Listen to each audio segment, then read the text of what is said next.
Guys, இந்த பூர்ணிமா அவர்கள் வந்து பணப்பொட்டியை எடுத்துகிட்டு போகும்போது கண்டிப்பாக உங்களுக்கு மிகப்பெரிய ஒரு டவுட் வந்து வந்திருக்கும். அது என்ன அப்படின்னு பார்த்தீங்கன்னா, அர்ச்சனா அவர்கள் டைட்டில் வின் பண்ண வாய்ப்புகள் குறைவோ, மாயா அவர்களை வின் பண்ண வைப்பாங்களோ அப்படிங்கிற மாதிரி ஒரு டவுட் வந்து வந்திருக்கும். ஸோ அது ஏன், எதுக்காக, எப்படி நடக்கும் அப்படிங்கிறத பற்றி இந்த வீடியோவில் டிஸ்கஸ் பண்ண போகிறோம். அதை தாண்டி இன்றைக்கி எபிசோடில் நிறைய விஷயங்கள் சுவாரஸ்யமாக நடந்துச்சு. அது என்ன அப்படிங்கிறதையும் இந்த வீடியோவில் முழுசாக வந்து பார்க்கலாம். ஸோ இந்த வீடியோக்கு போகிறதுக்கு முன்னாடி நம்மளோட சேனலை சப்ஸ்கிரைப் பண்ணாதுங்க, சப்ஸ்கிரைப் பண்ணி வச்சுக்கோங்க. லைக்கை போட்டு வீடியோ பாருங்கள். வாங்க இன்று வீடியோக்குள்ள வந்து போகலாம். இன்றைக்கான எபிசோடில் நம்ம பூர்ணிமா அவர்கள் முதல்ல வந்து பார்த்திங்கன்னா டிசைட் டு டேக் அ மணி வந்து எடுத்துகிட்டு வெளியே போயிடலாம் அப்படிங்கிற முடிவில் வந்து ஆயிட்டாங்க. ஸோ அது மட்டும் இல்லாமல் மாயா கிட்ட நிறைய நேரங்களில் நிறைய நாட்களில் வந்து பார்த்திங்கன்னா சஜஷன்ஸ் வந்து கேட்டிருக்காங்க. பட் மாயா வந்து பார்த்திங்கன்னா பூர்ணிமா கிட்ட பொறுமையாக பேசி நிதானமாக, இல்லை இருங்க, பொறுமையாக இருங்க, நீங்கள் deserve to be a finalist, so wait பண்ணுங்கள் அப்படிங்கிற மாதிரி வந்து சொல்லிட்டு இருந்தாங்க.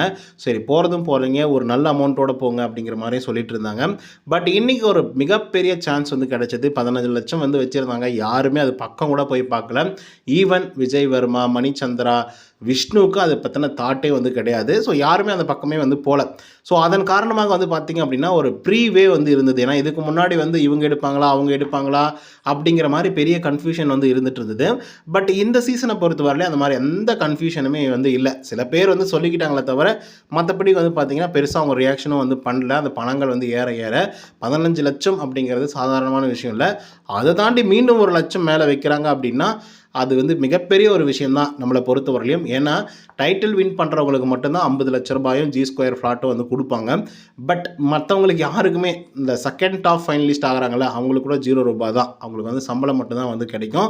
ஸோ இது ஒரு பிக்கர் ஆப்பர்ச்சுனிட்டி அப்படிங்கிறதுனால பூர்ணிமா அவர்கள் வந்து டிசைட் பண்ணிட்டாங்க. மாயா கிட்ட கன்சல்ட் பண்ணுறாங்க. மாயா வந்து பார்த்திங்கன்னா என்ன சொல்கிறாங்கன்னா, ஓகே உங்களுக்கு ஓகேனா நீங்கள் எடுங்க, ஒன்றும் பிரச்சனை இல்லை, ஒரு நல்ல அமௌண்ட்டு தான், எந்த விதமான ப்ராப்ளமும் இல்லை. டைட்டில் வின் பண்ணாவே 50 லட்சம் தான் கிடைக்கும். இதில் வந்து 16 lakhs வந்து கிடைக்குது. You can take it. ஏன்னா உங்களுக்கு நம்பிக்கை இருந்தால் இருங்க, நம்பிக்கை இல்லை அப்படின்ற பட்சத்தில் போங்க வெளியே அப்படிங்கிற மாதிரி அவங்க சொல்கிறாங்க. பட் பூர்ணிமா என்ன ஃபீல் பண்ணுறாங்க அப்படின்னா, இல்லை மக்களாக பார்த்து அனுப்புகிற வரைக்கும் நான் இருப்பேன் அப்படிங்கிற மாதிரி தான் நான் வந்து சொல்லிட்டு இருந்தேன். ஆனால் அந்த வாக்கை வந்து நானே மீறுற மாதிரி ஆகிடும். ஒருவேளை நான் இந்த பொட்டியை எடுத்துகிட்டு போயிட்டேன் அப்படின்னா மக்கள் வந்து என்னை என்ன நினைப்பாங்க அப்படிங்கிற மாதிரி பூர்ணிமா வந்து சொல்கிறாங்க மாயா கிட்ட. ஸோ ஆனாலும் எனக்கு வந்து ஒரு கான்ஃபிடென்ட் இருக்குது, கண்டிப்பாக டாப் ஃபைனலிஸ்ட் ஆகுன்ற ஒரு கான்ஃபிடென்ட் இருக்குது. ஆனால் கப்படிப்புனா அப்படிங்கிற ஒரு டவுட் வந்து இருக்குது. ஸோ அதனால் வந்து பார்த்திங்கன்னா நான் இதுலேருந்து போகிறது தான் பெஸ்ட்டு, அண்ட் இந்த மணியோடு போகிறது பெஸ்ட் அப்படின்னு நான் நினைக்கிறேன். ஸோ அதனால் ஐ லீவ் அப்படிங்கிற மாதிரி வந்து பார்த்திங்கன்னா சொல்கிறாங்க. மாயாவும் அக்செப்ட் பண்ணுறாங்க. ஓகே, வெரி குட், சூப்பர், நல்ல முடிவு அப்படிங்கிற மாதிரி. இப்போ பிரச்சனையே வந்து பார்த்திங்கன்னா இந்த இடத்துல தான் வந்து ஆரம்பிக்குது. ப்ராப்ளம் என்ன அப்படின்னு பார்த்திங்கன்னா, பூர்ணிமாவுக்கு நல்ல டெக்னாலஜி வந்து தெரியும். She is a software engineer, ஓகேங்களா. She was a software engineer. So அவங்களுக்கு வந்து இந்த பாட்ஸ்னால் என்ன, பிஆர் ஓட்ஸ்னால் என்ன எல்லாமே தெரியும். சொல்ல முடியாது. நமக்கு லைவில் காமிச்சது வந்து இவங்க 2 பேரும் ஜாலியாக ஃபன்னாக பேசிகிட்டு இருக்கிறது வந்து காட்டுறாங்க. ஒருவேளை பூர்ணிமா நீ வந்து ஒருவேளை பணப்பொட்டி எடுத்துகிட்டு வெளியே போயிட்ட அப்படின்னா நீ வந்து என்னுடைய பிஆர் டீமை வந்து பார்த்துக்கோ, கொஞ்சம் ஓட்டிங்ஸ் எல்லாம் பார்த்து கவனிச்சிக்கோ அப்படின்னு கூட மாயா சொல்லியிருக்கலாம். இல்லை பூர்ணிமா அவர்கள் வந்து மாயா கிட்ட சொல்லியிருக்கலாம், ஒருவேளை நீங்கள் வந்து பணப்பொட்டி எடுத்துகிட்டு போனீங்க அப்படின்னா நீங்கள் கொஞ்சம் பார்த்துக்கோங்க, நமக்கு பார்த்து கொஞ்சம் வேலை செஞ்சு விடுங்க அப்படிங்கிற மாதிரியும் வந்து சொல்லியிருக்கலாம். அப்படிங்கிறதுல மாற்று கருத்து இல்லை. பட் அதுதான் வந்து பார்த்திங்கன்னா நடக்கவும் போகுது அதில். ஏன்னா பூர்ணிமா அவர்களுக்கும் தனி ஃபேன் பேஜஸ் வந்து இருக்குது, ஃபேன்ஸ் நிறைய பேர் வந்து இருக்காங்க. அவங்கெல்லாம் வந்து பார்த்திங்கன்னா பூர்ணிமா கோட் பண்ணிட்டு இருந்தாங்க. இப்போ பூர்ணிமா வந்து வெளியே போயிட்டாங்க அப்படிங்கிறதுனால பூர்ணிமாவோட ஃப்ரெண்டாக இருக்கிறது மாயா தான், அதுவும் உயிர் தோழியாக இருக்காங்க. மேபி அவங்களுடைய வாக்குகளெல்லாம் வந்து மாயாவுக்கு வெல்றதுக்கான வாய்ப்புகள் வந்து இருக்குது. அண்ட் ஒன் மோர் திங் என்ன அப்படின்னு பார்த்தீங்கன்னா, மாயாவுக்கும் தெரிஞ்சிடுச்சு, பூர்ணிமாவுக்கும் தெரிஞ்சிடுச்சு கண்டிப்பாக வந்து டைட்டில் அடிக்க போகிறதில்ல அப்படின்னு சொல்லிட்டு. ஆனால் யாராவது ஒரு ஆள் தான் வந்து பணத்தை எடுத்துகிட்டு போனோம். ஸோ அது யாரை எடுத்துகிட்டு போனால் நமக்கு கரெக்டாக வந்து உபயோகமாக இருக்கும் அப்படின்னு சொல்லிட்டு மாயா யோசித்தாங்க. அது பூர்ணிமா வந்து எடுத்தாங்க. ஸோ அதனால் மாயாவுக்கு பூர்ணிமாவால் மிகப்பெரிய ஒரு சப்போர்ட் வந்து வெளியிலேருந்து கிடைக்க போகுது அப்படிங்கிறதுல மாற்று கருத்தே கிடையாது. சொல்ல முடியாது, டைட்டிலே வின் பண்ணக்கூட வாய்ப்புகள் இருக்குது. ஏன்னா ஓட்டிங்ஸ் வந்து அவ்வளோ விழுந்துருச்சு அப்படின்னு கூட வந்து சொல்லலாம். ஏன்னா இத்தனை காலங்கள் நம்ம நிறைய விஷயங்களை வந்து பார்த்துட்டு தானே வந்துட்டுருக்கோம். பிக் பாஸ் சீசன் 7 பொறுத்தவரையிலையும் அன்ஃபேர் எவிக்ஷன்ஸு, அவன் எவிக்ட் ஆனமோ அவனை வந்து எவிக்ட் பண்ணாமல் வேறு ஒரு ஆளை வந்து பார்த்திங்கன்னா பலியாடாக மாற்றுறது. ஸோ இது மாதிரி பல விஷயங்கள் வந்து பார்த்திங்கன்னா இந்த சீசனில் நிறைய கற்றுக்கிட்டோன்னு தான் நம்ம வந்து சொல்லணும். இதுக்கு முன்னாடி சீசன்களில் இவ்வளோ இருக்காது, 1 or 2 மிஸ் ஆகும். பட் இந்த சீசனில் ஒவ்வொரு தடவையும் மிஸ் ஆகிற லெவலுக்கு வந்து பார்த்திங்கன்னா அவங்களோட டெசிஷன்ஸ் வந்து மாறிக்கிட்டே வந்து இருந்தது. ஸோ பூர்ணிமா டிசைட் பண்ணுறாங்க, மாயாவும் ஓகே சொல்கிறாங்க. இது வந்து பார்த்திங்கன்னா ஒரு ப்ரீ பிளான்டாக கூட இருக்கிறதுக்கான வாய்ப்புகள் இருக்குது. இந்த மங்காத்தா படம் மாதிரி விநாயக் நீங்கள் உள்ள நான் வெளியே அப்படிங்கிற மாதிரி பூர்ணிமா இப்போ வெளியே இருக்காங்க, மாயா உள்ளே இருக்காங்க. ஸோ பூர்ணிமாவால் மிகப்பெரிய சப்போர்ட் மாயாவுக்கு கிடைக்கும். இது அர்ச்சனாவுக்கு ஆபத்தாக மாறத்துக்கான வாய்ப்புகள் இருக்குது டைட்டில் வின் பண்ண. அதுக்கடுத்தா வந்து பார்த்திங்கன்னா அந்த சீன் முடிஞ்ச உடனே Dinesh and Vishnu and Mani, sorry நான் முன்னாடி சொல்லிட்டேன், அது கரெக்டாக இருக்குமா இல்லையா அப்படிங்கிறது வந்து கமெண்ட்டில் வந்து நீங்களே சொல்லிவிடுங்க. இப்போ தினேஷ், விஷ்ணு, மணி இவங்க 3 பேருமே வந்து பேசிகிட்டு இருக்காங்க. என்ன பேசுகிறாங்கன்னாங்கன்னா 15 லட்சம் அப்படிங்கிறது ஒரு பெரிய அமௌண்ட். அதை தாண்டி ஃபைனலிஸ்ட்டுக்கே வந்து 50 லட்சம் தான் கொடுப்பாங்க. ஸோ இப்போ 16 lakhs அப்படிங்கிறது அதில் பாதியாக நம்ம கன்வெர்ட் பண்ணோம் அப்படின்னா கூட ஒரு பெஸ்ட்டான அமௌண்ட்டு தான். ஏன்னா ஃபைனலிஸ்ட்டுக்கு மட்டும்தான் வந்து காசு கொடுக்க போகிறாங்க, மற்றவங்க யாருக்கும் வந்து காசு கொடுக்க போகிறதில்ல.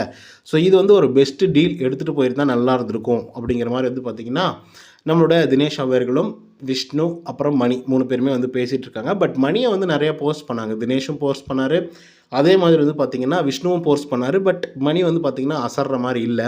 பட் நிறைய பேர் வந்து யோசிச்சது என்ன அப்படின்னு பார்த்தீங்கன்னா, பூர்ணிமா அந்த பணப்பொட்டியை வந்து எடுக்கக்கூடாது, மணி எடுத்தால் நல்லாயிருக்கும் அப்படிங்கிற மாதிரி யோசிச்சுட்டு இருந்தாங்க. பட் மணிக்கு வந்து பார்த்திங்கன்னா இப்போது வாக்குகள் அப்படிங்கிறது வந்து நிறைய விழுதுட்டுருக்கு. இந்த பக்கம் தினேஷ் அண்ட் விசித்ராவை கம்பேர் பண்ணி நம்ம பார்க்கும்போது இவங்க 2 பேருக்குள்ளே அவங்களே வந்து தலைமையில் மண் அள்ளி தூக்கி போட்டுக்கிட்ட மாதிரி, மாறி மாறி வந்து போட்டுக்கிட்ட மாதிரி போட்டுக்கிட்டாங்க. ஸோ அதனால் அவங்களுக்கு வாக்குகள் வந்து கம்மியாக இருக்குது. இப்போ ஜெயிக்கிறதுக்கான பர்சன்டேஜ் யாருக்கு அதிகமாக இருக்குது அப்படின்னு பார்த்தீங்கன்னா அப்சல்யூட்லி அர்ச்சனாவுக்கு வந்து அதிகமாக இருக்குது. அண்ட் அதை தாண்டி ஏதாவது ஒரு இன்ஃப்ளூயன்ஸ் பண்ணியோ இல்லை ஏதாவது ஒரு குளறுபடி பண்ணியோ ஜெயிக்கணும் அப்படின்னா மாயாவுக்கு வந்து இருக்குது. அதை தாண்டி ஒரு நல்ல கேரக்டர், இவங்க வந்து அம்மா அப்படிங்கிற ஒரு விஷயத்த வந்து நல்ல வெளிப்படையாக பேசுகிறாங்க, அப்படி இப்படின்னு ஒரு மாதிரி கொடுக்கணும் அப்படின்னு நினச்சா விசித்ராவுக்கும் இருக்குது, தினேஷுக்கும் வந்து ஓரளவுக்கு இருக்க வாய்ப்புகள் இருக்குது. ஸோ இந்த மாதிரி இப்போ யார் ஜெயிப்பாங்க அப்படிங்கிறதே ஒரு மிகப்பெரிய ஒரு கொஷினாக இருக்குது. அண்டு ரொம்ப பெரிய இன்டென்ஸாக தான் வந்து பார்த்திங்கன்னா கேம்ஸ் வந்து போயிட்டுருக்கு. ஸோ அதுக்கப்புறம் மார்னிங் ஆக்டிவிட்டி டாஸ்க் வந்து வைக்கிறாங்க. இந்த மார்னிங் ஆக்டிவிட்டி டாஸ்கில் எல்லோரும் ரோட் ட்ரிப் போகணும் அப்படின்னா நீங்கள் எந்த 4 பேரை செலக்ட் பண்ணி கூப்பிட்டு போவீங்க அப்படின்னு சொல்லி கேட்குறாங்க.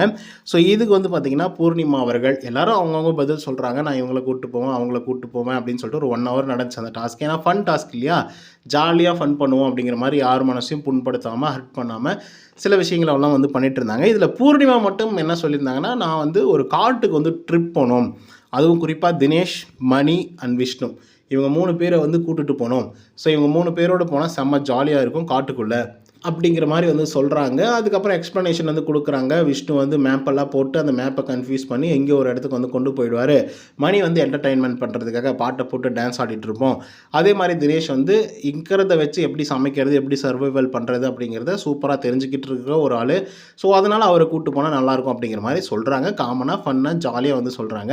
ஸோ இது ஒரு பிரச்சனையாயிடுச்சு அப்படின்னு சொல்லிட்டு மாயா அவர்கள் வந்து பார்த்திங்கன்னா திட்டுறாங்க பூர்ணிமாவை. என்னங்க உங்களுக்கெல்லாம் அறிவே இல்லையா அப்படின்னு சொல்லிட்டு. ஆனால் இது ஆரம்பித்தது வந்து விசித்ரா தான். என்ன பூர்ணிமா நீங்கள் என்ன இப்படிலாம் பண்ணிகிட்டு இருக்க, காட்டுக்கு கூப்பிட்டு போவாமே ட்ரிப்பு அப்படின்னு சொல்லிட்டு பயங்கர காண்டாயிட்டாங்க பூர்ணிமா மேலே.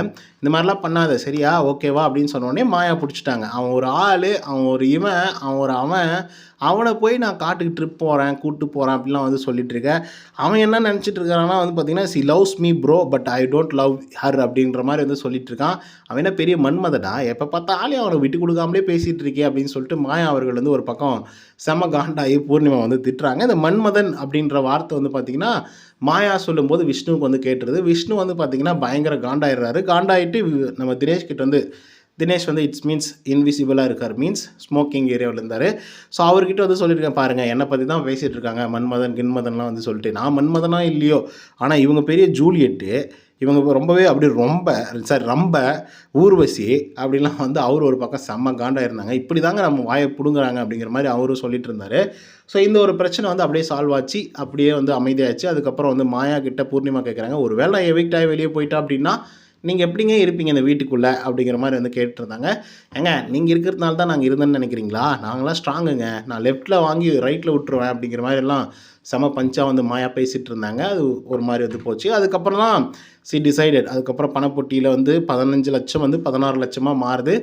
ஓகே நம்ம போகலான்னு முடிவு பண்ணி ஒவ்வொரு ஹவுஸ்மேட்ஸும் கூப்பிட்டு காலில் விழுந்து மன்னிப்பெல்லாம் கேட்டு என்ன ஏதாவது நான் தப்பு பண்ணியிருந்தா மன்னிச்சிக்கோங்க அப்படிங்கிற மாதிரி சொல்லி மாயாவெல்லாம் கட்டி பிடிச்சி அரவணைச்சி எனக்கு இத்தனை நாள் சப்போர்ட் பண்ணதுக்கு மிகப்பெரிய நன்றி, தேங்க்ஸ் அப்படி இப்படின்னு என்னென்னமோ சொல்லிவிட்டு அதுக்கப்புறம் போகும்போது எங்கள் ஃபேமிலியில் இருக்கக்கூடிய 300 ஓட்டு உங்களுக்கு தான் அப்படின்னு சொல்லிட்டு போனாங்க. அது 300 ஓட்டுகளா இல்லை 3 லட்சம் ஓட்டுகளான்னு தெரில. ஏன்னா அது எப்படினாலும் மாறலாம். ஓகேங்களா, நான் முன்னே ஆரம்பத்திலே சொன்ன மாதிரி பூர்ணிமா அவர்களுக்கு பிஆர் டீம்ஸ்லாம் நல்லாவே தெரியும். அவங்க சோசியல் மீடியாவில் இருந்திருக்காங்க அண்ட் சோசியல் மீடியா ஹெட்டாகவும் இருக்காங்க.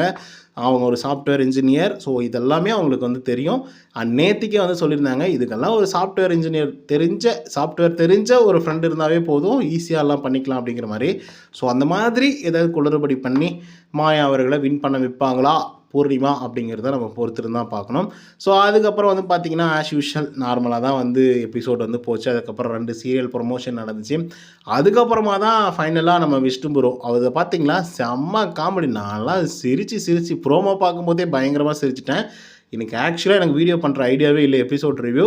ஆனாலும் பண்ணணும்னு வந்ததுக்கு ஒரே ஒரு காரணம், அத பார்க்கணும் அப்படின்னு நினச்சதுக்கு ஒரே காரணம் என்ன அப்படின்னு பார்த்தீங்கன்னா, விஷ்ணு ப்ரோ அவர்கள் வந்து இந்த புலம்பி தள்ளி சிரிச்சுட்டே பயங்கர சிரிப்பு காட்டுற மாதிரி வந்து ஃபன் பண்ணிட்டுருப்பாப்புல. ஸோ அது பார்க்க வேறு லெவலில் ஆசமாக வந்து இருந்துச்சு. சத்தியமாக சொல்கிறேன், இவருக்கு தயவுசெய்து யாராவது டைரக்டர்ஸ் எல்லாம் பார்க்குறீங்க அப்படின்னா, இவருக்கு ஒரு ஹீரோ கேரக்டர்லாம் கொடுக்காதீங்கப்பா, தயவுசெய்து ஒரு காமெடியன் கேரக்டர் கொடுங்க. வேறு லெவலில் வருவார். அடுத்து சந்தானமாக வர்றதுக்கு கூட வாய்ப்புகள் வந்து இருக்குது.